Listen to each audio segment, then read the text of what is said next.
Olá! Sejam todos bem-vindos ao nosso estudo. O meu nome é Carla e sou eu que vou falar com vocês. Nosso assunto de hoje é a respeito das bodas de Caná.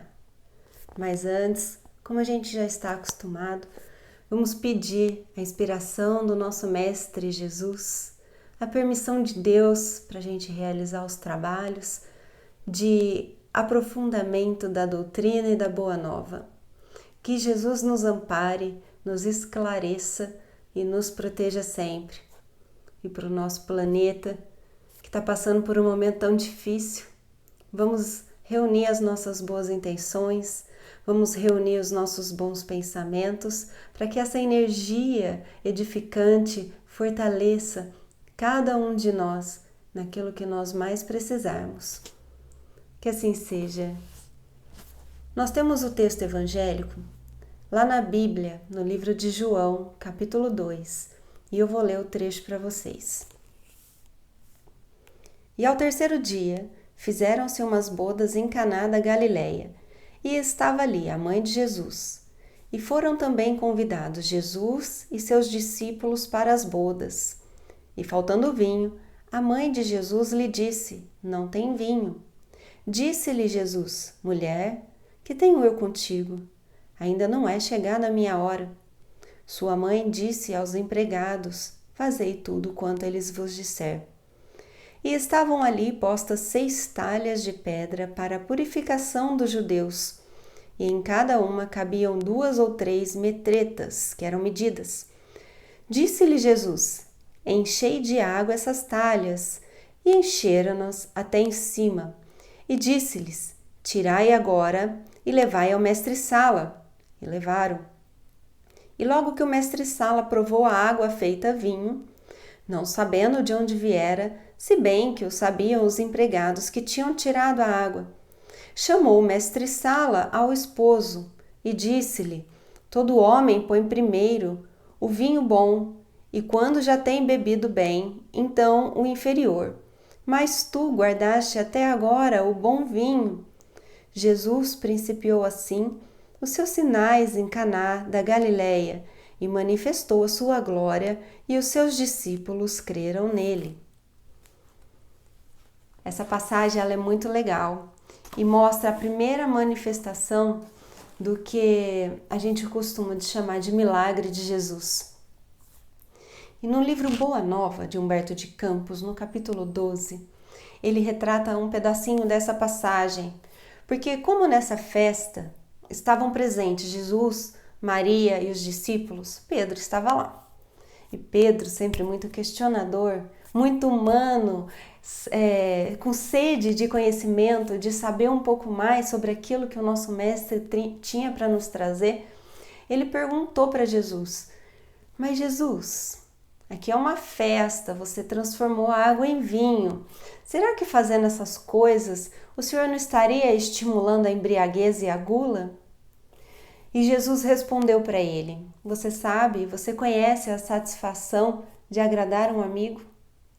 Porque essa comemoração, essa festa, essa alegria é para a gente comemorar a chegada do reino de Deus dentro dos corações dos homens na terra. Muito bonito isso, né? E disso a gente pode extrair muitas lições. Jesus escolheu justamente uma data de comemoração, uma festa de bodas. Naquela época, os casamentos e as refeições, as ceias, né, eram comemorações, eram objetos de festas, de comemorar alguma conquista, algo muito especial. E Jesus escolheu uma data, uma festa, para mostrar os seus primeiros prodígios, que na verdade a gente já sabe que não são prodígios. Esses fenômenos que Jesus praticava era manifestação dos fluidos da natureza. E com o vinho não foi diferente. Lá o texto fala das talhas, que eram buracos na pedra, onde colocavam água para a purificação dos sacerdotes. Então era uma água bem limpinha. E Jesus deu várias ordens para eles fazerem. Encham a talha, e encheu. Sirvam, chame o mestre-sala, vai mostrar, né? Então, Jesus deu algumas ordens e as pessoas obedeceram, e aquela água se transformou em vinho. Como ele é um espírito perfeito, ele conseguiu fazer a manipulação dos fluidos da natureza e realizar esse tipo de transformação, que se chama transmutação. Mas será que ele quis só mostrar os fenômenos? Não era a cara de Jesus querer mostrar pra gente só prodígios, só relações que pareciam muito diferentes para chocar as pessoas? Não era a cara de Jesus, né? Ele fazia isso sim, servia para chamar a atenção, servia para mostrar as leis de Deus, as leis da natureza, servia para mostrar o nosso potencial de conseguirmos realizar esses feitos, porque quem tem a fé do tamanho de um grão de mostarda pode realizar tudo isso que eu faço e muito mais. Lembrando das lições do nosso mestre. Se ele escolheu uma festa para comemorar a chegada do reino de Deus, quer dizer, a chegada do seu pronunciamento dessa boa notícia, de que o reino de Deus, ele é feito no coração dos homens.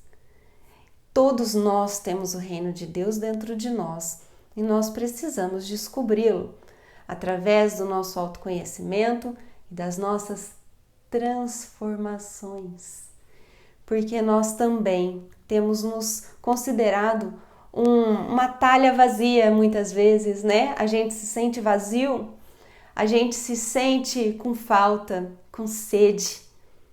E onde a gente procura a água viva? A gente procura essa água viva em Jesus. E Ele vai encher a nossa talha. Ele vai preencher o nosso coração.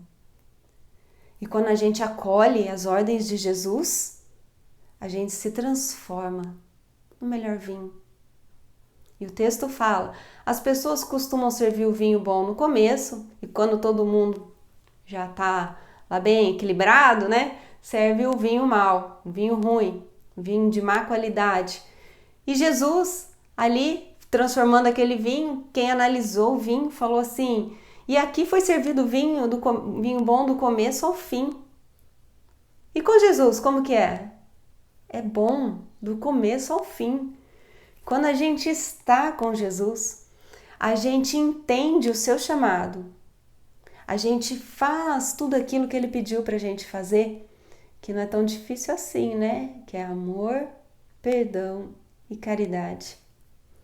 A gente consegue realizar essas transformações alquímicas dentro do nosso ser.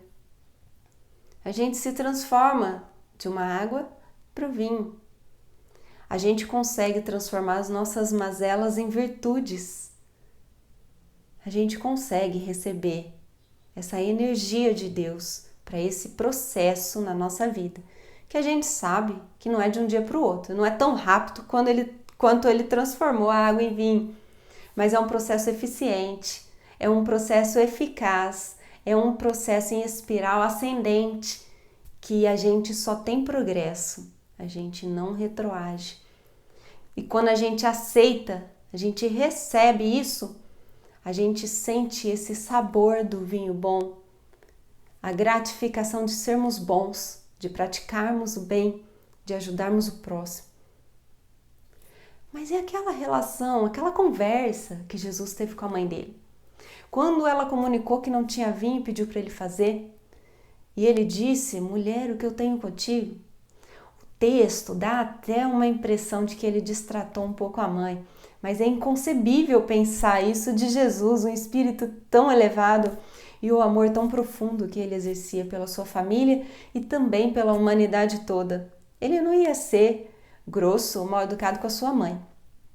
A expressão mulher era utilizada naquela época no sentido de o que nós usamos hoje como senhora. Então, já era uma expressão de respeito perante a mãe. E nós temos que levar em consideração também as traduções dos textos bíblicos que podem sofrer alteração ao longo do tempo ou desde aquela época, porque as línguas elas possuem vocabulário diferente e nem sempre elas têm designação própria para todas as palavras. E aquela linguagem antiga dos gregos, dos hebreus, eles tinham menos palavras. Uma palavra só significava mais coisas do que o nosso português de hoje. E isso pode ter trazido alguma confusão na interpretação. Ou também, como os fatos não foram escritos exatamente no dia que eles foram realizados, foram escritos tempos depois, pode ser que alguma coisa saia um pouquinho diferente, mas a gente consegue sempre extrair o conteúdo espiritual de tudo isso, o conteúdo que Jesus quis trazer para nós. E o papel de Maria nessa história é muito importante. Mostra aí a sintonia entre a mãe e o filho. A sintonia entre esses dois espíritos elevados. E ela intervindo por nós. E ela nos dando uma orientação muito sábia. Fazei tudo o que ele vos disser. Se nós fizermos tudo o que Jesus nos disse, nós realizaremos essa transmutação, essa transformação em nós na busca de algo muito superior para nós mesmos, que somos espíritos, estamos na matéria com esse corpo, mas somos espíritos imortais e devemos fazer tudo que ele nos disse. Nós estamos prontos para fazer tudo o que ele nos disse? E para finalizar, eu quero ler um pedacinho do Emmanuel, que ele comenta essa passagem e ele usa umas palavras muito bonitas. É no livro Caminho, Verdade e Vida, capítulo 171. O episódio ocorre numa festa de bodas, mas podemos aproveitar-lhe a sublime expressão simbólica. Também nós estamos na festa de noivado do Evangelho com a Terra.